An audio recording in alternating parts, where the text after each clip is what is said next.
बिस्मिल्लाहिर्रहमानिर्रहीम अस्सलामुअलैकुम स्टूडेंट्स, हम BSN 6 सेमेस्टर की सब्जेक्ट मेंटल हेल्थ नर्सिंग पढ़ रहे हैं। मेंटल हेल्थ नर्सिंग में आप लोगों के कोर्स के कुछ यूनिट्स हम कवर कर चुके हैं, जो कि हमारे चैनल के प्लेलिस्ट में मौजूद है, और चैनल के प्लेलिस्ट का लिंक आप लोगों को इस वीडियो लेक्चर के डिस्क्रिप्शन के एंड में मिल जाएगी, वहाँ से आप स्टडी कर सकते हैं। आज का हमारा जो वीडियो लेक्चर है, इसमें हम आप लोगों का जो यूनिट 1 पढ़ रहे थे, तो उसमें हमने लेक्चर 1 मेंटल हेल्थ की history, lecture 2 introduction to psychiatric nursing और लेक्चर 3 मेंटल हेल्थ ऑर्डिनेंस पढ़ लिया था। उसका एक और मेजर ऑब्जेक्टिव रह गया था हमसे, जो कि फिर मैंने नोट की, तो ये लीगल एंड इथिकल इश्यूज पे था, यूनिट 1 का लेक्चर 4, जो कि आज के इस वीडियो लेक्चर में हम कवर कर लेंगे। तो स्टूडेंट्स, इस पे इतने ज़्यादा डिटेल पे जाने की ज़रूरत नहीं है, ये मैं शॉर्टली आप लोगों को डिस्क्राइब करूँगी। यहाँ पे कुछ कंसेप्ट्स है, मे बी अगर इससे रिलेटेड कोई सिनेरियोज़ वगैरह बनते हैं, आप लोगों से कुछ सिनेरियोज़ के थ्रू पूछा जाता है कि पेशेंट के को कौन सी मेंटल हेल्थ के पेशेंट को लीगल इश्यूज़ आ सकती हैं, कौन से एथिकल इश्यूज़,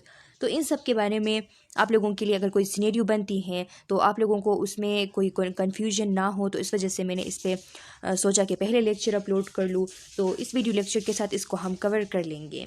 तो स्टूडेंट्स, स्टार्ट लेते हैं। यहाँ पे हिस्टोरिकल ओवरव्यू आप लोगों को बताई जा रही है कि historically patients with mental illness had few rights and were institutionalised and treated inhumanly. क्या किया जाता था? हिस्ट्री को अगर देखा जाए तो हिस्टोरिकली वो पेशेंट्स जिनको मेंटल हेल्थ इश्यूज़ होते थे, तो उनको सही तरीके से ट्रीट नहीं किया जाता था, इनको इनह्यूमनली ट्रीट किया जाता था और उनको इंस्टीट्यूशंस में रखा जाता था। इंस्टीट्यूशनलाइजेशन का मतलब ये है कि ये जो इंस्टीट्यूशंस होते हैं, ये वो फैसिलिटीज़ होते हैं जो कि इसलिए डिज़ाइन किए गए होते हैं ताकि इसमें जो मेंटली इल पेशेंट्स हैं तो उनको केयर प्रोवाइड किया जाए, उनकी ट्रीटमेंट की जाए। लेकिन हिस्टोरिकली अगर देखा जाए तो वहाँ पे इतना ज़्यादा ओवर क्राउडिंग हो जाती थी इन लोगों की, और इनकी कंडीशन भी पुअर होती थी, और इनके साथ इनह्यूमन ट्रीटमेंट की जाती थी।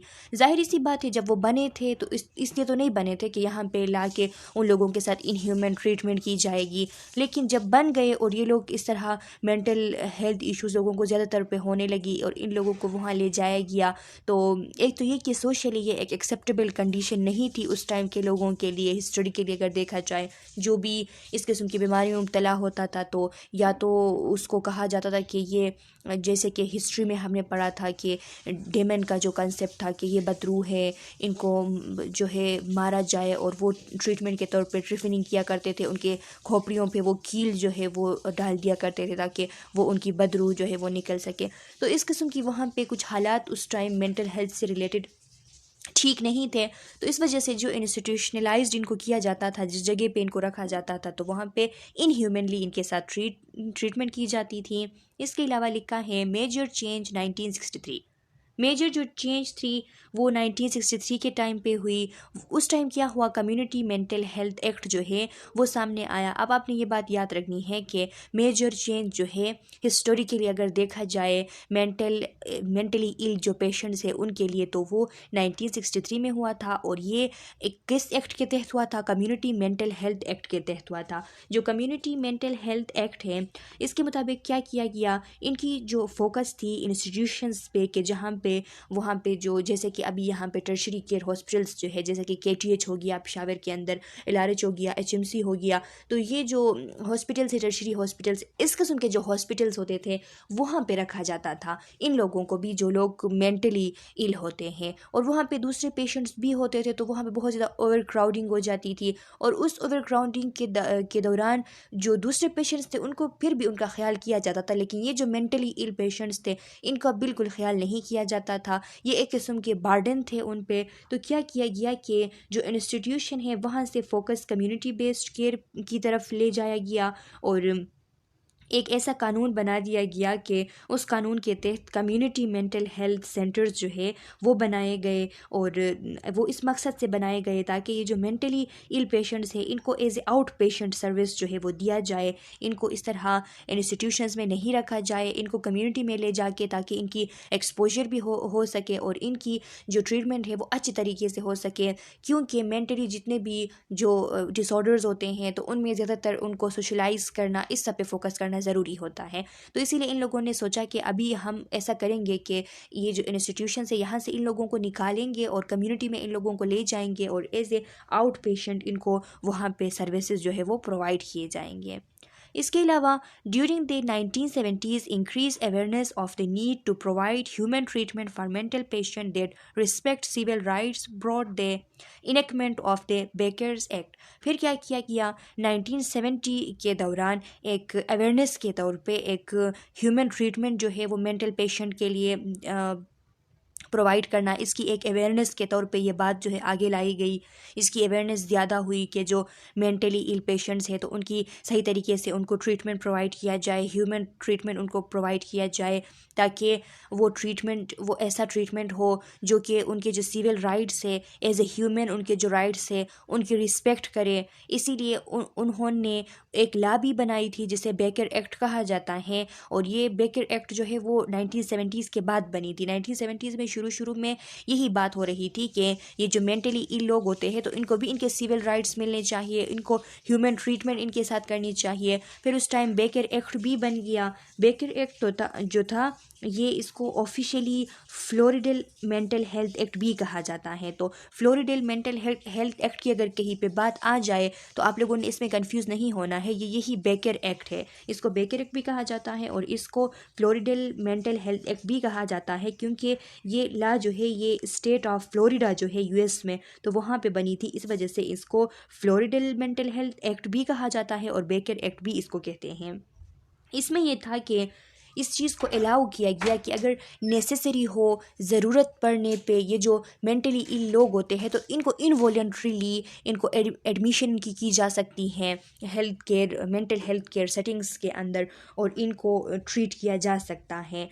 ये एक ऐसा लीगल फ्रेमवर्क था कि जिसमें इमरजेंसी सिचुएशंस जो होती हैं मेंटली इल लोगों के साथ, तो उनको रोकने के लिए असल में एक कोशिश थी। इन्होंने कहा कि ज़्यादातर तो ज़रूरी है कि अगर लोग होश में होते हैं, कोई इमरजेंसी नहीं होती, ख़ुद को ख़तरा पहुंचाने का कोई ख़दशा नहीं होता, दूसरों को ख़तरा पहुंचाने का कोई ख़दशा नहीं होता, तो उस टाइम तो ये हो सकता है कि उनसे इजाज़त लेके, उनसे कंसेंट लेके उनको उनकी एडमिशन की जाए। लेकिन अगर ऐसा होता है कि कोई इमरजेंसी सिचुएशन आ जाती है, मेंटली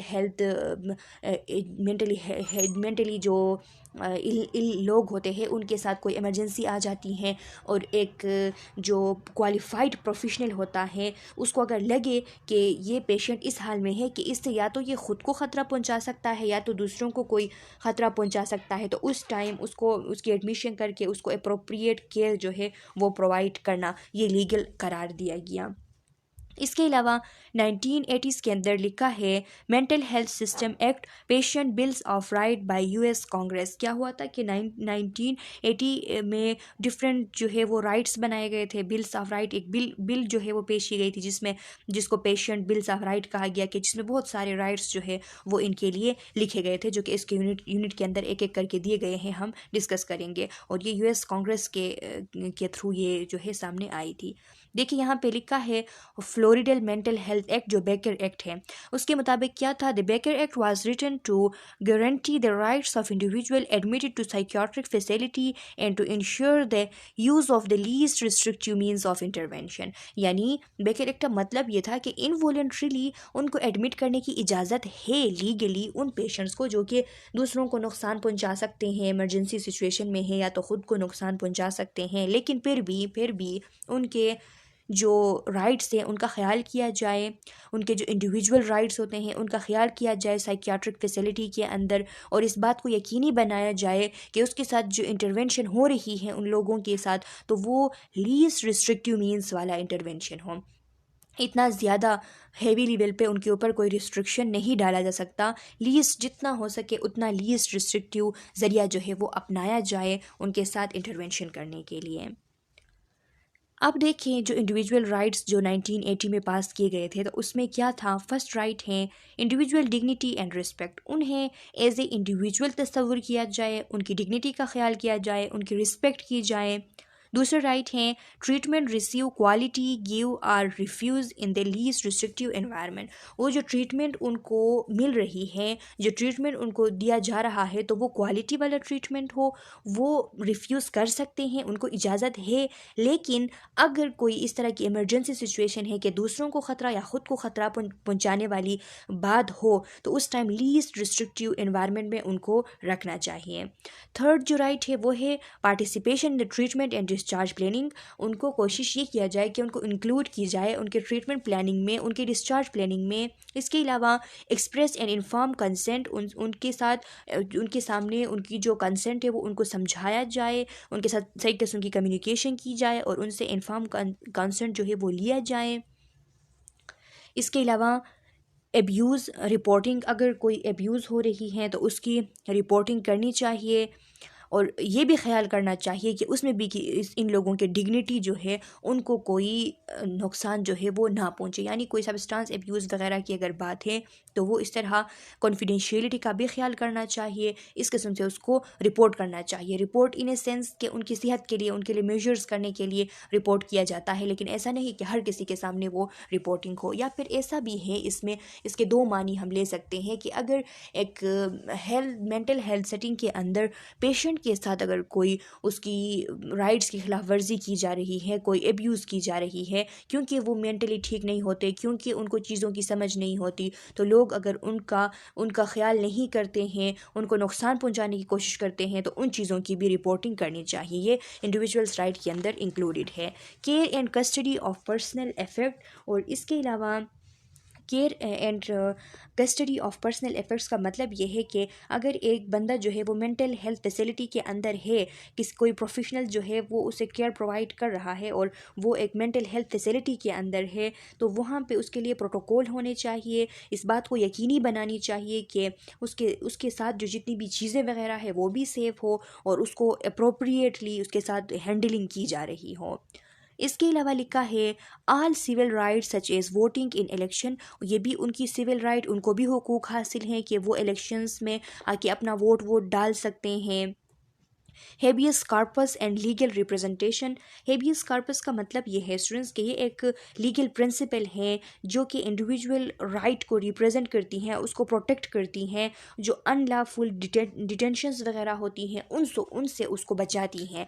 तो यहाँ पे हेबियस कार्पस का मतलब ये है कि ये जो मेंटली इल लोग होते हैं तो किसी को भी ये इजाज़त नहीं है कानूनी तौर पे कि वो अनलॉफुली इनको कैद करे, इनकी डिटेंशन करे, तो ये बिल्कुल भी अलाउ नहीं है। और दूसरी बात ये कि उनको इजाज़त है कि वो ख़ुद की लीगल रिप्रेजेंटेशन कर सकते हैं। लीगल रिप्रेजेंटेशन मींस कि उनको ये बराबर की हुकूक हासिल है कि वो अपने केस को प्रेजेंट कर सकते हैं, वो आगे जा सकते हैं, वो आगे जाके दरख्वास्त दे सकते हैं उस चीज़ के ख़िलाफ़ अगर उन पर कोई इल्ज़ाम लगाई गई हो। तो कहने का मतलब ये है कि ये जो मेंटली इल लोग होते हैं तो ये भी दूसरे लोगों की तरह, यहाँ पे ये राइट्स बनाने का मकसद ही यही है कि दूसरे लोगों की तरह ये भी ह्यूमन है, इनके साथ ह्यूमन ट्रीटमेंट करनी चाहिए। जिस तरह दूसरे लोगों को हर एक चीज़ के हुकूक हासिल हैं, सिविल राइट्स हासिल हैं उनको, तो इनको भी वो सिविल राइट्स हासिल होने चाहिए। कॉन्फिडेंशियलिटी एंड प्राइवेसी, उनकी कॉन्फिडेंशियलिटी का, उनकी प्राइवेसी का ख्याल रखना चाहिए। Separation of children from adults, अगर चिल्ड्रंस है किसी, फॉर एग्ज़ाम्पल अगर ऐसा है कि मेंटली इल लोग अगर वो किसी जुर्म की वजह से अगर कैद भी हैं, तो वहाँ पे भी इस तरह के जो रिस्ट्रिक्टिव इन्वायरमेंट होती है, तो वहाँ पे बच्चे अगर है बड़ों के साथ और बड़ों के साथ वहाँ पे मारपीट की जा रही है या उन पे गुस्सा किया जा रहा है, तो बच्चों पे इसका बहुत ज़्यादा गलत असर पड़ सकता है। जो जो बच्चे हो, जो उम्र में छोटे हो, तो उनको अलग रखना चाहिए बड़ों से, यानी उनको अलग करना चाहिए ताकि उनकी जो मेंटल हेल्थ है उसकी प्रोटेक्शन हो सके, उनकी जो मेंटलिटी है उस पर किसी चीज़ का कोई बुरा असर ना पड़े। Written copy of rights on admission, अगर उनकी एडमिशन हो तो उस टाइम उनके राइट्स की रिटन कॉपी जो है वो होनी चाहिए। Sign by patient and copies to others, उस पर पेशेंट की सिग्नेचर भी होनी चाहिए और उसकी कॉपीज़ जो है वो दूसरों को भी उस फैसिलिटी के अंदर सबके पास होनी चाहिए। Discussion of right during hospitalisation, उसकी हॉस्पिटलाइजेशन करते वक्त जो राइट्स है उसकी डिस्कशन भी होनी चाहिए, जितने भी राइट्स हैं।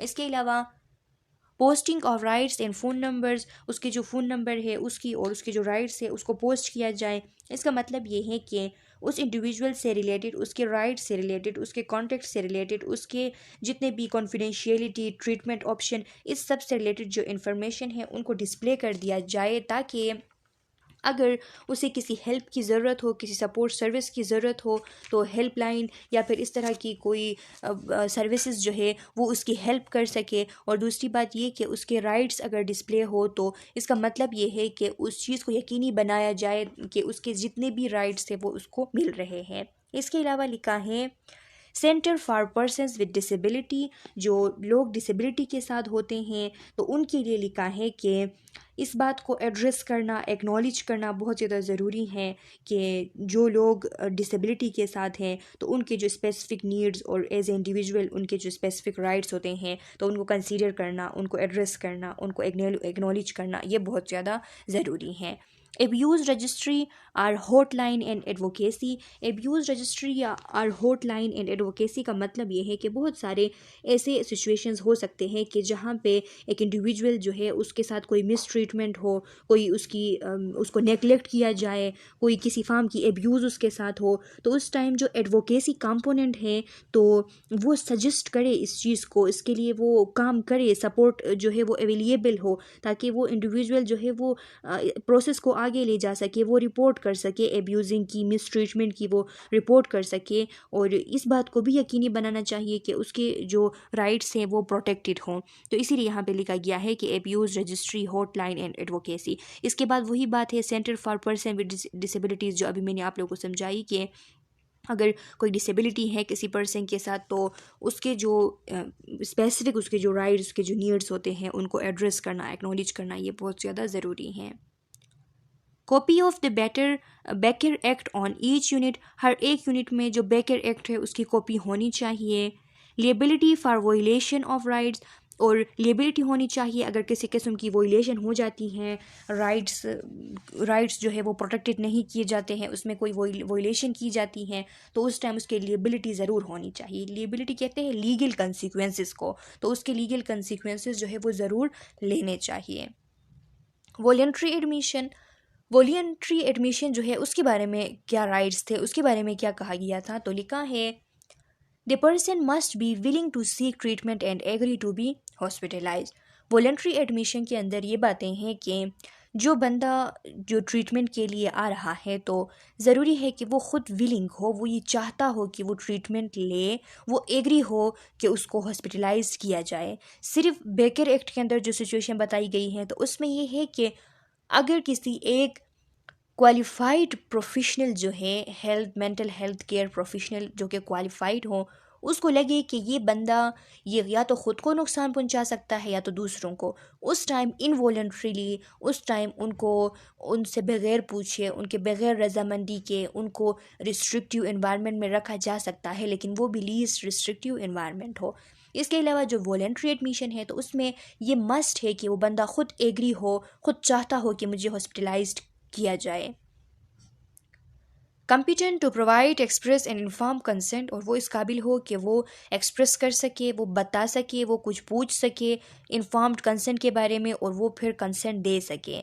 बी सुइटेबल फॉर ट्रीटमेंट, और वो जो है ट्रीटमेंट के लिए सुइटेबल हो, उसकी ट्रीटमेंट के काबिल हो। Be provide with reason for admission, और वो बता सकता हो कि मैं क्यों एडमिट होना चाहता हूँ, मैं क्यों ट्रीटमेंट लेना चाहता हूँ, मेरे ट्रीटमेंट की मकसद क्या है, लेंथ उसकी कितनी होगी, साइड इफ़ेक्ट्स क्या होंगे, ये सारी चीज़ें जो है इसके ये सारी चीज़ें, ये जो रीज़न्स है तो ये सारी चीज़ें उसको अगर समझाई जाए तो उसको समझ आनी चाहिए। अल्टरनेट ट्रीटमेंट के बारे में उसको बताना चाहिए। कंसेंट में भी रिवोक्ड एनी टाइम, और ये भी बताना चाहिए कि कंसेंट जो है वो कभी भी जो है कैंसिल वो कर सकता है, कभी भी वो उठ कह सकता है कि मुझे मज़ीद ट्रीटमेंट नहीं लेनी है, और उस टाइम वो इस कंडीशन में हो कि ना तो वो ख़ुद को कोई नुकसान पहुँचाए ना ही दूसरों को, तो उस टाइम उसकी बात माननी चाहिए और उसकी जो कंसेंट है उसको रिवोक करके उसको भेज देना चाहिए। उस पर कोई भी जो है ज़ोर ज़बरदस्ती नहीं की जा सकती कानून के मुताबिक। डिस्चार्ज ऑफ वॉलंटरी इंडिविजुअल्स, और जो वॉलंटरी इंडिविजुअल्स होते हैं तो उसके डिस्चार्ज के टाइम कौन कौन से रूल्स होते हैं, कौन कौन से उनके राइट्स होते हैं, तो लिखा क्या है notice of rights to request release on admission. Notice of right के साथ साथ जो है वो रिक्वेस्ट होना चाहिए रिलीज़ के लिए कि एडमिशन, मतलब एडमिशन अगर हो गई है तो एडमिशन के टाइम पे ही उसको अगर दोबारा जो है वो वहाँ से जाना चाहता है तो उससे रिक्वेस्ट ऑफ रिलीफ जो है वो ले लेना चाहिए। Request for discharge release with in 24 hours, और उसकी जो डिस्चार्ज रिलीज़ है उसके लिए रिक्वेस्ट को विद इन 24 आवर्स प्रोसेस करना चाहिए। Petition for involuntary placement filled with the court with in 2 working days after request is made. क्या करना चाहिए कि अगर कोई बंदा इनवॉलंटरी प्लेसमेंट अगर किसी की जा रही है, उसके इजाज़त के बगैर या उसके ना चाहते हुए अगर उसकी कोई प्लेसमेंट की जा रही है, तो उस टाइम पिटीशन लिखना चाहिए। पिटीशन एक फॉर्मल किस्म की एक रिक्वेस्ट होती हैं या रिक्वेस्ट के लिए डॉक्यूमेंट्स होती हैं, तो वो लिखने चाहिए और लिख के उनको कोर्ट में जमा करनी चाहिए। और ये जो कोर्ट में जमा करते हैं, तो उसके बाद कोर्ट में जमा करने के बाद विद इन 2 वर्किंग डेज़ जो है वो फिर उसको आप इनवॉलेंट्री प्लेसमेंट उसकी कर सकते हो, उससे पहले नहीं कर सकते। यानी इनवॉलेंट्री प्लेसमेंट करने से 2 दिन पहले आपने पिटीशन लिख के कोर्ट पे जमा करनी होती है। यानी कोर्ट को उस चीज़ के बारे में पता होनी चाहिए कि अगर इस पेशेंट को ये प्रॉब्लम है कि ख़ुद को नुकसान पहुंचा रहा है या दूसरों को, और उसकी इनवॉलेंट्री प्लेसमेंट की जा रही है, तो उसकी इन्फॉर्मेशन कोर्ट को होनी चाहिए। Involuntary admission. अच्छा स्टूडेंट्स, अब देखिए कि इनवॉलेंट्री एडमिशन्स के बारे में क्या है। Client hospitalised against their will, danger to self और others and are unable to care for self. ये उस सूरत में हो सकता है वो पेशेंट जो कि ख़ुद को अगर वो नुकसान पहुंचा रहे हो या दूसरों को नुकसान पहुंचा रहे हो या ख़ुद के केयर के बिल्कुल काबिल नहीं हो, तो उस टाइम उनकी इनवॉलेंट्री हॉस्पिटलाइजेशन हो सकती है। does not have right to leave the hospital but all other rights remain intact। उसके पास सिर्फ ये राइट नहीं होती, सिर्फ ये हक उसको नहीं होती कि वो हॉस्पिटल छोड़ के चला जाए। उसको इनवॉलंटरीली हॉस्पिटलाइज किया जाता है, लेकिन बाकी उसके जितने भी राइट्स हैं वो इंटैक्ट रहते हैं, वो सही तरीके से उसके लिए पूरे करने होते हैं। Refuse voluntary treatment. इस टाइम ये पेशेंट जो है ये वॉलंटरी ट्रीटमेंट के लिए ये नहीं मानता, रिफ्यूज़ करता है, तो उस टाइम इसकी इनवॉलंटरी एडमिशन करते हैं। Does not include mental retardation, intoxication, anti social behaviour और सब्सटेंस एब्यूज़ इम्पेयरमेंट। अब इसमें वो लोग शामिल नहीं हैं जो कि मेंटली बिल्कुल रिटार्डेड हो। मेंटली बिल्कुल जो रिटार्डेड लोग होते हैं, जो कि रास्तों पे फिर रहे होते हैं, तो ऐसे लोगों की फिर इनवॉलंटरी एडमिशन कराना ये इसमें नहीं था इन राइट्स में। और जो इंटॉक्सिकेटेड लोग होते हैं, जो इंटॉक्सिकेशन वगैरह करते हैं, सब्सटेंस एब्यूज़ वगैरह करते हैं, जो डिफरेंट लोग होते हैं, आप लोगों ने देखे भी होंगे कि वो रास्तों पे बैठे होते हैं और डिफरेंट किस्म की इंटॉक्सिकेशन वो कर रहे होते हैं, ड्रग एब्यूजिंग वो कर रहे होते हैं, तो ऐसे लोगों को इनवॉलंटरीली हॉस्पिटल्स में ले जाके एडमिशन करना, तो ये भी उन राइट्स में नहीं था। और जो लोग एंटी सोशल बिहेवियर के होते हैं, तो उनको भी इनवॉलंटरी एडमिशन करना ये भी उन राइट में शामिल नहीं था। इसके अलावा जो लोग होते हैं जो कि मेंटली डिसऑर्डर के शिकार होते हैं, मेंटली डिसऑर्डर्ड लोग होते हैं, और वो दूसरों को और ख़ुद को नुकसान पहुंचाने के उस खदशे में होते हैं, तो उनको इनवॉलंटरी एडमिशन करना ये उस राइट में शामिल था। Initiating involuntary examination. अब इनवॉलंटरी एग्जामिनेशन अगर की जा रही है तो उसको किस तरीके से इनिशिएट करना चाहिए। May be initiated by court order, the circuit court में issue and expert party order. अभी देखिए कि या तो इस तरह किया जाएगा कि जो कोर्ट है वो ऑर्डर करेगा, जो मेन कोर्ट है सर्किट कोर्ट वो इशू करेगा, कोई एक्स पार्टी ऑर्डर वो इशू करेगा कि इस किस्म के लोग जो है वो यहाँ पे है और इनको इनवॉलंटरी एडमिशन इनकी कराया जाए, इनवॉलंटरी एग्जामिनेशन इसकी स्टार्ट की जाए, तो उस टाइम करेंगे। या फिर लॉ इन्फोर्समेंट ऑफिसर कोई होगा वो ऑर्डर देगा, या फिर ए mental health professional, physician, clinical psychologist, psychiatric nurse, ARNP या CNS। तो स्टूडेंट्स ये इस तरह है कि 3 लोग, या तो कोर्ट ऑर्डर, इनको आप याद रखें, मे बी MCQs में आप लोगों से पूछी जा सकती हैं कि इनवॉलंटरी एग्जामिनेशन जो है वो किन किन 3 बंदों के ऑर्डर पे स्टार्ट की जा सकती हैं। तो कोर्ट ऑर्डर है, और लॉ इन्फोर्समेंट ऑफिसर जो है उसकी ऑर्डर पे, या फिर जो मेंटल हेल्थ प्रोफेशनल है, चाहे वो फिजिशियन हो, क्लिनिकल साइकोलॉजिस्ट हो, या फिर साइकियाट्रिक नर्स हो। और साइकियाट्रिक नर्स जो है उनमें कौन सा नर्स ARNP जो हो, एडवांस्ड रजिस्टर्ड नर्स प्रैक्टिशनर, और या फिर वो CNS जो हो, क्लिनिकल नर्स स्पेशलिस्ट जो हो, तो वो ये कर सकता है कि उसके ऑर्डर पे भी इनवॉलंटरी एग्जामिनेशन स्टार्ट की जा सकती हैं। या फिर कोई क्लिनिकल सोशल वर्कर हो जो कि मेंटल हेल्थ इश्यूज़ पे काम करता हो, तो उसके ऑर्डर पे भी की जा सकती हैं। तो ये चीज़ें आप लोगों ने याद रखनी है। लीस्ट रिस्ट्रिक्टिव इन्वायरमेंट होना चाहिए, उसमें रिस्ट्रेंट्स जो है वो कम होने चाहिए, और उसमें जो सिक्लूशन है, सिक्लूशन मींस के यहाँ पे सिक्लूशन का मतलब है कि एक आइसोलेटेड प्लेस होना चाहिए, अलग जगह, जिसमें ना तो कोई ऐसी चीज़ें हों ईटीओ वगैरह कि वो उन चीज़ों से ख़ुद को नुकसान पहुंचा सके, या फिर कोई ऐसी चीज़ें, कोई ऐसा जगह ना हो कि उसमें वो किसी दूसरों को नुकसान पहुंचा सके, और वो हो लीस्ट रिस्ट्रिक्टिव इन्वायरमेंट जहाँ पे उसके जो बाकी जितने भी राइट्स हैं उनको इंटैक्ट रख के सिर्फ उसको ये इजाज़त ना हो कि वो उस जगह को छोड़ के जा सके और वहाँ पे उसकी ट्रीटमेंट को कंटिन्यू की जाए। अच्छा स्टूडेंट्स, अब देखें नर्सिंग लिएबिलिटी। आप लोगों की क्या जिम्मेदारियाँ हो सकती हैं, आप लोगों की क्या लिएबिलिटी मीन्स के रिस्पॉन्सिबिलिटीज़ हो सकते हैं while giving a care to a mentally ill patient. तो लिखा है responsible for providing safe, competent, legal and ethical care, कि ऐसा केयर प्रोवाइड करना जो कि सेफ़ भी हो, कॉम्पिटेंट हो हर चीज़ के लिहाज से, और लीगल और इथिकल हो। इथिकल मीन्स के उसके कल्चर के मुताबिक हो, इथिक्स को ना तोड़े, और लीगल भी हो। नर्स को चाहिए कि वो गाइडेंस प्रोवाइड करे, आउटलाइंस दे। अब यहाँ पे नर्सिस के लिए कुछ गाइडलाइंस, कुछ यहाँ पे आउटलाइंस जो है नर्सिंग रिस्पॉन्सिबिलिटीज़ की वो दी गई है, जैसा कि ANA कोड ऑफ इथिक्स है, American nursing association code of ethics जो है नर्सिस के लिए।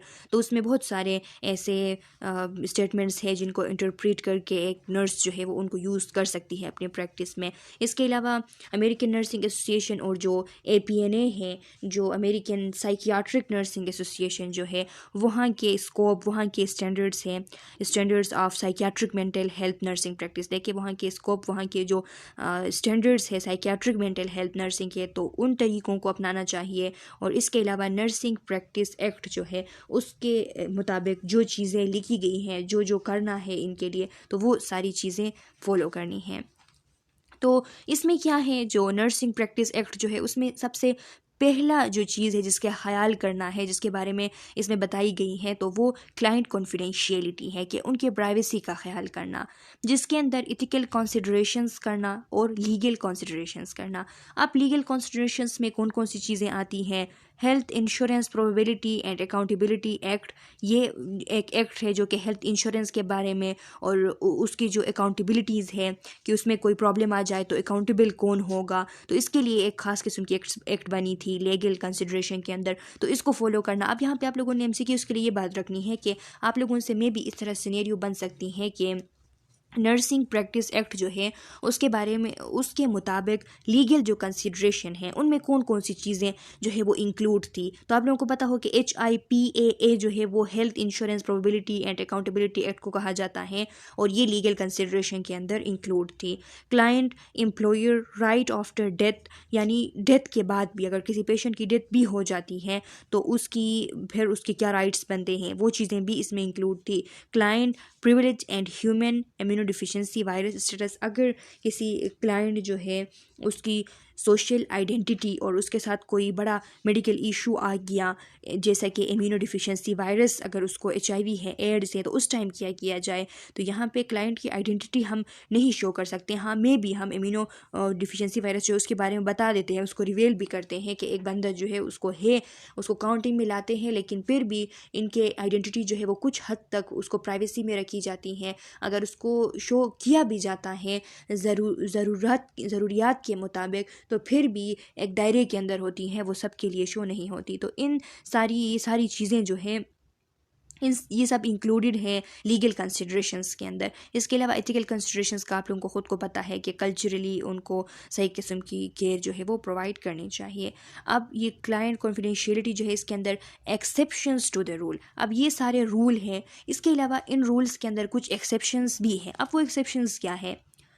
Duty to warn and protect third parties, अगर कोई ऐसी बात आ जाती है कि उसमें ये जो मेंटली इन लोग हैं जिनके लिए हमने ये रूल्स बनाए हुए हैं, इनको अगर हम फॉलो करेंगे तो दूसरे जो थर्ड पार्टीज़ हैं उनको अगर नुकसान है।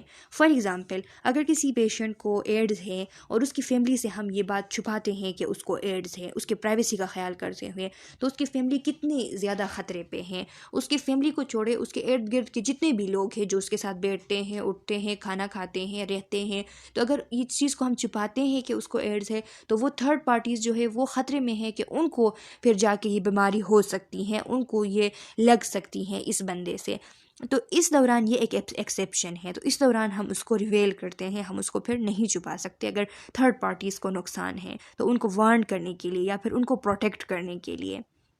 Child and Elder abuse reporting institutes, और इसके अलावा जो चाइल्ड और एल्डर एब्यूज़ जो होते हैं तो उनको रिपोर्ट करते हैं। उनको रिपोर्ट करने के लिए कुछ अलग के कवानीन जो है वो बने गए हैं, तो उस पे हम नहीं उनको छुपा सकते, क्योंकि जब हम वो चीज़ जो सामने लाते हैं तो हम अवेयरनेस के लिए लाते हैं, और जो कवानीन बनते हैं तो वो भी अवेयरनेस के लिए बनते हैं और थोड़ा उस पर काबू पाने के लिए बनते हैं।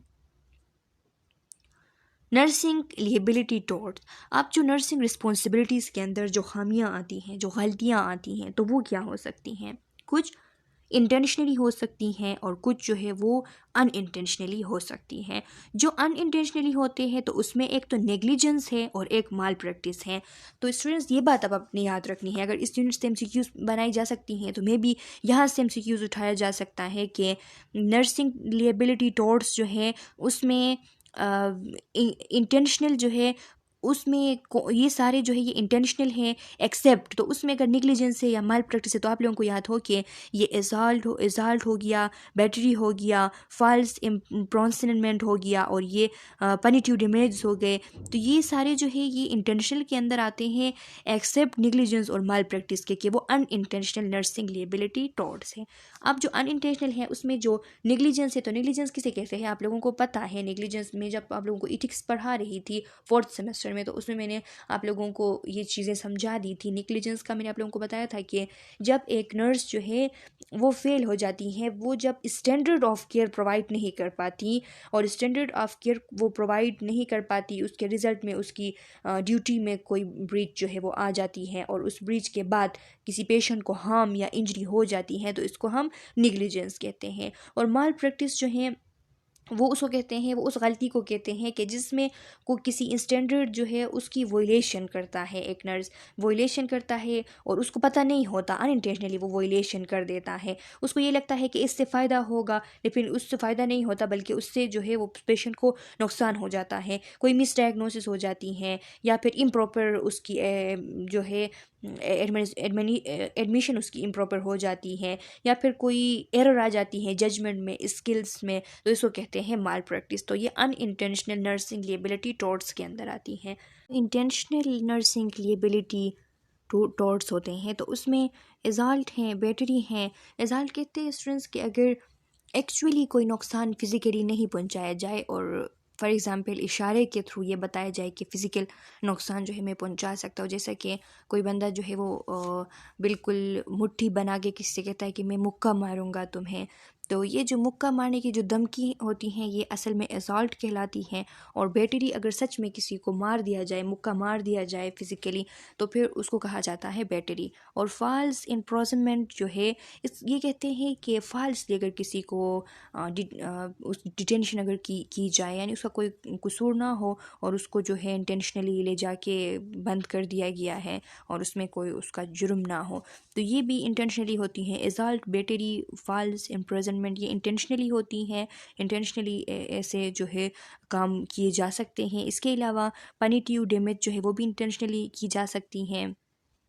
यानी पनिटिव डैमेज कहते हैं कि एक तो वैसे ही सज़ा मिली है कोई, और साथ में उससे कोर्ट जो है वो पैसे भी ले रहा है, फाइनेंशियली उससे बड़े अमाउंट में पैसे जो है उसको जुर्माना उस पर लगाया जा रहा है, ताकि इन सब चीज़ों के बाद वो कोई ये काम जो है वो दोबारा ना करे, तो इसको कहते हैं पनिटिव डैमेज। तो ये सारे लिएबिलिटी टॉर्ट्स आ सकते हैं, सारी गलतियाँ हो सकती हैं, अनइंटेंशनली भी हो सकती हैं और इंटेंशनली भी हो सकती हैं। और ये सारी चीज़ अगर कोई गलत काम करे तो वो जो होता है वो इंटेंशनली होता है। या फिर इस तरह भी हो सकता है कि आपके साथ जो है एक नर्स है, उसकी कोई गलती नहीं है, लेकिन दूसरा कोई है, एक नर्स या सुपरवाइज़र या इस तरह कोई, वो फॉल्स इम्प्रिजनमेंट करे उसके साथ, कि उसको ले जाके जो है बंद करा दिया जाए, और ये इंटेंशनली होती है। वो इंटेंशनली उसको पता होता है कि उसकी गलती नहीं होती, लेकिन फिर भी बंद करा दिया जाए। इस तरह पनिटिव डैमेज जो है वो भी इंटेंशनली अगर कोई गलती जो है वो की जाए तो उस पर पनिटिव डैमेज जो है वो लग सकते हैं। Common liability issues, protection of client, यहाँ पे कामन जो लिएबिलिटी इश्यूज़ है, कामन जो इश्यूज़ आती हैं डिफरेंट रिस्पॉन्सिबिलिटीज़ में, तो वो सबसे पहला है कि क्लाइंट्स को प्रोटेक्ट करना, उनकी प्रोटेक्शन की जो ज़िम्मेदारी होती है। इसके अलावा डिफेमेशन ऑफ कैरेक्टर जो है, डिफेमेशन कहते हैं कि अगर किसी कोई ऐसे अल्फाज जो है, कोई ऐसे एक्शन किए जाए या कोई ऐसे अल्फाज यूज़ किए जाए कि जिससे किसी की रिपुटेशन जो है उसको कोई हार्म मिले, तो उसको कहते हैं डिफेमेशन। तो यहाँ पे अगर डिफेमेशन की जाए किसी के कैरेक्टर की, तो उसकी रिपुटेशन जो होता है तो उसको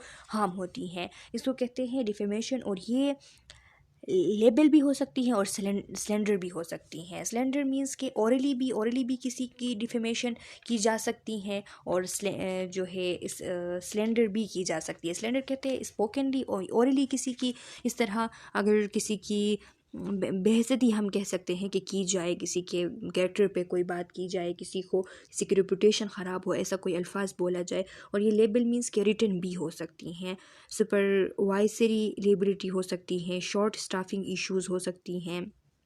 सुपरवाइज़र्स उनके अपने अपने उसूल होते हैं, तो इससे रिलेटेड भी डिफरेंट उसके लीगल कंसिक्वेंसेस फिर निकल सकते हैं। Guideline for nurses who suspect negligence. अब अगर कोई नर्स ऐसे हैं जो कि सस्पेक्ट करते हैं कि उनसे निग्लिजेंस होता है, तो उनके लिए गाइडलाइन क्या है? Duty to intervene. The psychiatric mental health nurse has a duty to intervene when the safety or well-being of the client or another person is obviously at risk. तो उसको ये जो साइकियाट्रिक मेंटल हेल्थ नर्सेज होती हैं, तो उनकी main duty कब होती हैं? उस टाइम होती हैं कि जब उसको सेफ्टी का ख्याल करना होता है, या फिर वेल बीइंग का, क्लाइंट का या दूसरे बंदे का जो कि रिस्क पे हो, उस टाइम उसके वेल बीइंग का ख्याल करना, उसके सेफ्टी का ख्याल करना, उसको सेव करना, ये सबसे बड़ी इंटरवीन होती है इनके लिए। ड्यूटी टू रिपोर्ट, चीज़ों को रिपोर्ट करना, कोई अनएथिकल कोई इलीगल प्रैक्टिस हो रही है तो उनको रिपोर्ट करना, तो ये भी एक बहुत ही ज़्यादा इंपॉर्टेंट रिस्पॉन्सिबिलिटी है। वॉयलेंस क्या है? Nurses must protect them self in institutional और community setting.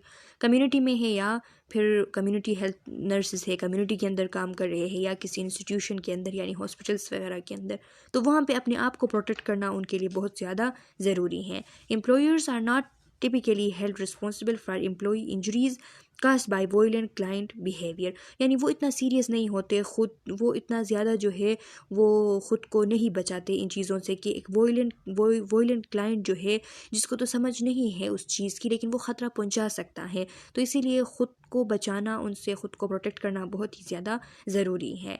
Nurses have placed themselves knowingly in the range of danger by agreeing to care for unpredictable client. और नर्सेज क्या करती हैं? अपने आप को इस बात को यकीनी जानते हुए वो ख़ुद को डिफरेंट रेंज ऑफ डेंजर में वो डाल देती हैं, एग्री हो जाती हैं ऐसे क्लाइंट को केयर करने के लिए जो कि अनप्रेडिक्टेबल है, कभी भी वो कुछ भी कर सकता है। Good judgement means not placing one self in potentially violent situation. और गुड जजमेंटर वो होते हैं कि ख़ुद को वो कभी भी पोटेंशियली वॉयलेंट सिचुएशन के अंदर वो प्लेस नहीं करते, ख़ुद के लिए प्रोडक्टिव मेजर्स ज़रूर करते। इसका मतलब ये नहीं है कि केयर नहीं प्रोवाइड किया जाए, केयर भी प्रोवाइड किया जाए, लेकिन अपनी प्रोटेक्शन जो है वो पहले मस्ट है, क्योंकि पहले अगर इंसान खुद प्रोटेक्टेड है तो फिर जाके वो किसी को केयर भी प्रोवाइड कर सकता है और एक प्रोडक्टिव बंदा भी वो हो सकता है। स्टेप्स टू अवॉइड लिएबिलिटी, जो लीगल कंसिक्वेंसेस हैं उनको अवॉइड करने के लिए स्टेप्स क्या उठाए जा सकते हैं? Practice with in the state law and the nursing practice act. Nursing practice act जो चीज़ें बताती हैं उसके अंदर रहते हुए, स्टेट के जो जितने कानून हैं उसके अंदर रहते हुए प्रैक्टिस करना चाहिए, ये लीगल कंसिक्वेंसेस से बचा सकती हैं। Collaborate with colleagues to determine the best course of action. अपने जो कोलीग्स हैं उनके साथ कोलाबोरेटिवली काम करे, किसी चीज़ के लिए मिल के फैसला करे, तो फिर बेस्ट एक्शन जो है वो चूज़ किया जा सकता है। यूज़ इस्टेब्लिश प्रैक्टिस स्टैंडर्ड्स, जो स्टैंडर्ड्स पहले से प्रैक्टिस स्टैंडर्ड्स इस्टेब्लिश्ड है उनको यूज़ किया जाए। And hospital manual to guide the decision and action. कोई भी फैसला लेते वक्त, कोई भी काम करते वक्त जो हॉस्पिटल का मैनुअल है, जो गाइड है, उनको यूज़ किया जाए ख़ुद को गाइड करने के लिए। और जो पहले से इस्टेब्लिश प्रैक्टिस स्टैंडर्ड्स हैं तो वो फॉलो किए जाएं। Always place the patient rights and welfare first. Patient के राइट्स, उनके वेलफेयर, उनकी जो बहबूद है उसको पहले ही पहले नंबर पे रखा जाए, पहले उसको देखा जाए। Developed effective interpersonal relationship with patient and families, patient के साथ, उनके फैमिलीज़ के साथ, उनके अटेंडेंट के साथ इफ़ेक्टिव अंडरपर्सनल रिलेशनशिप जो है वो रखा जाए। Document care accurately through all the steps of the nursing process, जितने भी नर्सिंग प्रोसेस के स्टेप्स हैं उनको सही तरीके से डॉक्यूमेंट किया जाए। Documentation of care. A record's useful is determined by evaluating when the record is read later. जब बाद में उस रिकॉर्ड को सही तरीके से पढ़ा जाए तो जितनी भी यूज़फुल जो चीज़ें हैं जो कि रिकॉर्ड करने के काबिल है तो वो सही तरीके से रिकॉर्ड किए जाए। How accurately, objectively and completely it portrays the client behavior status at the time it was written. और ये देखा जाए कि और जिस टाइम ये लिखी जा रही थी तो उस टाइम जो बिहेवियर थी क्लाइंट की, तो क्या ये डॉक्यूमेंटेशन जो है ये उसको एक्यूरेटली, ऑब्जेक्टिवली, कंप्लीटली रिप्रेजेंट करती है या नहीं। पोर्ट्रेस कहते हैं रिप्रेजेंट करने को, तो सही तरीके से मेरा जो क्लाइंट था उसकी जो हालत थी तो वो रिप्रेजेंट हो रही है या नहीं इन डॉक्यूमेंटेशन के थ्रू, तो ये बात ज़रूर जो है लास्ट में चेक करनी है। तो स्टूडेंट्स यहाँ पे इस बात को भी याद रखें, मैं भी आप लोगों से पूछी जा सकती हैं कि डॉक्यूमेंटेशन जो है वो एंड में उसमें कौन कौन सी चीज़ें देखनी चाहिए। तो उसमें ये चीज़ें देखनी चाहिए कि वो एक्यूरेटली, ऑब्जेक्टिवली और कम्प्लीटली जो है रिप्रेजेंट करती है पेशेंट की हालत को या नहीं। तो इस किस्म के में भी कुछ सिनेरियोज़ जो है यहाँ से उठाए जा सकते हैं। तो इसका एक टच मैंने आप लोगों को दे दिया है। मैं ज़्यादा डिटेल में नहीं गई हुई इसमें क्योंकि ये इतना ज़्यादा ज़रूरी नहीं है, लेकिन मैं भी इससे 2-3 MCQs बन सकते हैं और आप लोगों के लिए, आप लोगों के एग्ज़ाम्स में 2-3 MCQs बहुत ही ज़्यादा इंपॉर्टेंट रखती हैं। इस वजह से मैंने इस पर लेक्चर बनाई है और इसके साथ आप लोगों का जो यूनिट 1 है वो कम्प्लीटली कवर हो चुका है और यूनिट 7 जो कि मोस्ट इंपॉर्टेंट यूनिट है उसमें बहुत सारे उसके जो ऑब्जेक्टिव्स, सब ऑब्जेक्टिव्स थे वो सब कवर हो चुके हैं। इसके बाद जो सबसे इम्पोर्टेंट यूनिट होगा मेंटल हेल्थ का आप लोगों के एग्ज़ाम्स से रिलेटेड, क्योंकि आप लोगों के एग्ज़ाम्स करीब है तो मैं उस पर लेक्चर अपलोड करूँगी, नेक्स्ट लेक्चर उस पर होगा। तब तक के लिए अल्लाह हाफिज़।